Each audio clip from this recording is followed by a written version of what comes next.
कामचोर देवरानी। एक बार की बात है, सुषमा अपने पूरे परिवार के साथ खुशी खुशी मोहन नगर में रहती थी। उसकी 2 बहुएं थी, पल्लवी और शिवानी। एक दिन दोनों बहुएं रसोई में काम कर रही होती है कि तभी उनकी सास सुषमा उन्हें बुलाती है। अरे बहू, जरा इधर तो आना। शिवानी, जरा जाकर देखना सासू माँ क्या कह रही हैं। दीदी आप ही देख लो ना जाकर, आपको भी तो सुनाई दे रहा है। अरे मैं आटा गूंद रही हूँ ना, तुम चली जाओ। हाँ तो मैं भी तो सब्जी काट रही हूँ ना दीदी।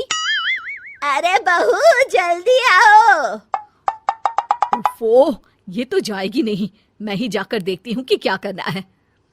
पल्लवी सुषमा के कमरे में जाती है। जी मम्मी जी, क्या हुआ?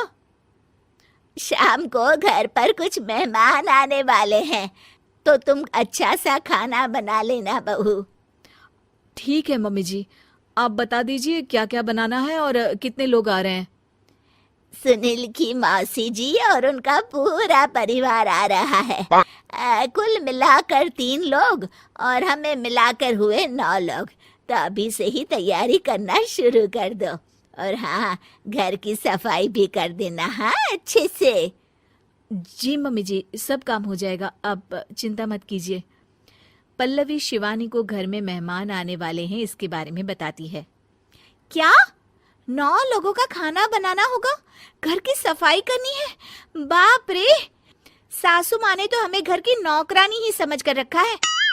ऐसा नहीं बोलते शिवानी, हम इस घर की बहू हैं और घर के काम करना हमारा फर्ज है। दीदी तो है ही सासू माँ की चमची, जब देखो सासू माँ सासू माँ। मैं तो इतना सारा काम नहीं करने वाली। शिवानी कपड़े लेकर गमला साफ कर रही होती है और चक्कर आने का नाटक करने लगती है। मेरा सर चकरा रहा है। तभी वहां पल्लवी और सासू माँ जाते हैं। अरे बहू, क्या हो गया तुम्हें? मम्मी जी, बहुत तेज सर में दर्द हो रहा है। तुम एक काम करो शिवानी, आराम कर लो। नहीं नहीं दीदी, घर में मेहमान आने वाले हैं, मुझे आपकी मदद करनी चाहिए। अरे कोई बात नहीं शिवानी, तुम आराम कर लो, मैं सब काम कर लूंगी। ठीक है दीदी, अगर आप इतना कह रही हैं तो आराम कर लेती हूँ। शिवानी आराम से अपने कमरे में मैगजीन पढ़ रही होती है। इसे कहते हैं आराम की जिंदगी। इतना सारा काम। चलो सारा काम खत्म हो गया, शिवानी को देख आती हूँ। शिवानी अपने कमरे में ईयरफोन में गाने सुनते सुनते सो जाती है और उसके साइड में मैगजीन भी रखी होती है। पल्लवी वहां आ जाती है और वो सब देखती है। ओहो, तो मतलब सब काम चोरी का बहाना था। अभी बताती हूँ इसको। घर का सारा काम मुझे करना पड़ा और ये महारानी यहाँ मैगजीन पढ़ रही है, गाने सुन रही है। पल्लवी रसोई से एक प्लेट और चम्मच लेकर आती है और शिवानी को थाली बजाकर उठाने लगती है। शिवानी अचानक से उठती है। उठ गई महारानी, गाने भी सुन लिए, मैगजीन भी पढ़ ली। तुम तो बहुत बड़ी झूठी निकली शिवानी। तुमने सर दर्द का बहाना बनाया ताकि काम करने से बच सको। हाँ बनाया बहाना, तो क्या करती, इतने सारे काम करती। मुझे कोई शौक नहीं है चापलूसी का। क्या चापलूसी? तुम्हें लगता है कि मैं सारे काम चापलूसी के लिए कर रही हूँ? और नहीं तो क्या। तभी वहां सासू माँ आ जाती हैं। अरे बहू, वो लोग बस आने ही वाले हैं, तुम तैयारियां कर लो। जी सासू माँ, तुझे तो मैं बाद में देखती हूँ।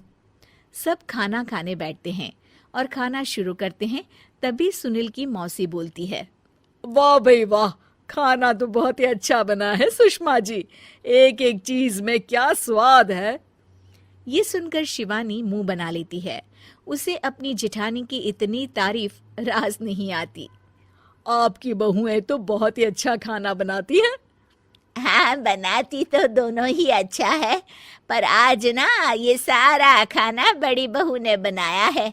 छोटी बहू की तबीयत ठीक नहीं थी, सो इसलिए। मानना पड़ेगा सुषमा जी, आपकी बड़ी बहू तो बहुत ही गुणवान है। पल्लवी की तारीफ सुनकर शिवानी को जलन होती है। पल्लवी ये सुनकर खुश हो जाती है और शिवानी की तरफ देखकर उसे चिढ़ाती है। कुछ देर बाद मेहमानों के जाने का वक्त हो जाता है। मौसी जी सबके लिए उपहार लाई होती है। वो सबको शगुन के पैसे देती हैं और अंत में पल्लवी के पास आती है। तुम्हारे लिए शगुन का लिफाफा तो है ही, पर बहू तुम्हें एक और उपहार भी मिलेगा इतना अच्छा खाना बनाने के लिए। मौसी अपने सोने के कंगन निकालकर पल्लवी को पहना देती है। ये लो, ये मेरे मनपसंद कंगन है, अब से ये तुम्हारे हुए। धन्यवाद मौसी जी। ये देखकर शिवानी तो पूरी तरह से जल जाती है और गुस्से से रसोई में चली जाती है। तभी वहां पल्लवी आ जाती है और उसे अपने कंगन दिखाने लगती है।